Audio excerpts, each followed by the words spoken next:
ಎಲ್ಲರಿಗೂ ನಮಸ್ಕಾರ. ನಾನು ನಿಮ್ಮ ನಿಶಾಂತ್. ಇವತ್ತು ಡೇ 15 ಪೌಲ್ಟ್ರಿ ರೋಟೀನ್ ಹೇಗಿರುತ್ತೆ ಅಂತ ನೋಡೋಣ ಬನ್ನಿ.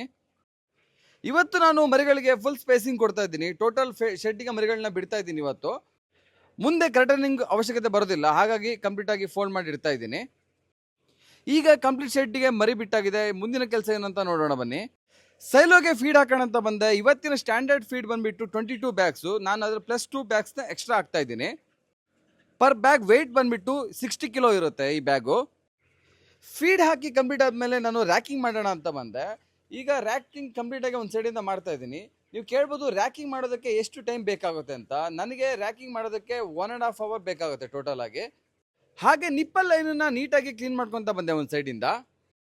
ಹಾಗೆ ಟರ್ಬೋ ಫೀಡರ್ನ ರಿಮೂವ್ ಮಾಡೋಣ ಅಂತ ಬಂದೆ. ನಾನು ಡೇ 14 ತನಕ ಟರ್ಬೋ ಫೀಡರ್ಗೆ ಫೀಡ್ ಆಗ್ತಾ ಇದ್ದೆ. ಇವತ್ತು ಡೇ 15 ಆಗಿರೋ ಕಾರಣದಿಂದ ನಾನು ಟರ್ಬೋ ಫೀಡರ್ನ ರಿಮೂವ್ ಮಾಡ್ತಾ ಇದ್ದೀನಿ.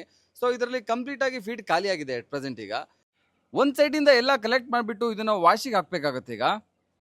ಹಾಗೆ ಇವತ್ತಿನ ತನಕ ಟೋಟಲ್ ಮಾರ್ಟಿಲಿಟಿ ಬಂದ್ಬಿಟ್ಟು 364 ಟೋಟಲ್ ಮಾರ್ಟಿಲಿಟಿ ಇದೆ. ಮತ್ತೆ ಬಾಡಿ ವೇಟ್ ಬಂದ್ಬಿಟ್ಟು 610 ಗ್ರಾಮ್ಸ್ ಇದೆ ಎಟ್ ಪ್ರೆಸೆಂಟ್ ಇವಾಗ ಡೇ 15ಗೆ. ಇವತ್ತಿನ ರೋಟೀನ್ಸ್ ಎಲ್ಲ ಕಂಪ್ಲೀಟ್ ಆಗಿದೆ.